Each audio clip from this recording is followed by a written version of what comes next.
काय तुम्ही पण तुमच्या मित्रांसोबत एका प्रतिबंध अशा जंगलामध्ये फिरण्याचा प्लॅन करताय? जर बनवताय तर आत्ताच कॅन्सल करा, कारण या व्हिडिओच्या एंडमध्ये जो मी तुम्हाला फुटेज दाखवणार आहे ते पाहिल्यानंतर जंगल तर सोडा, कोणत्याच प्रतिबंध स्थानावर जायला तुमची फाटेल।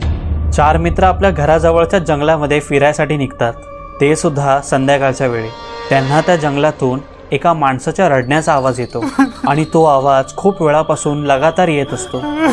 त्या 4 मित्रांपैकी एक मित्र खूप हुशार असतो, तो लगेच पोलिसांना कॉल करतो आणि तिथे काहीच वेळात पोलीस पोहोचतात आणि ते इन्व्हेस्टिगेशनला सुरुवात करतात।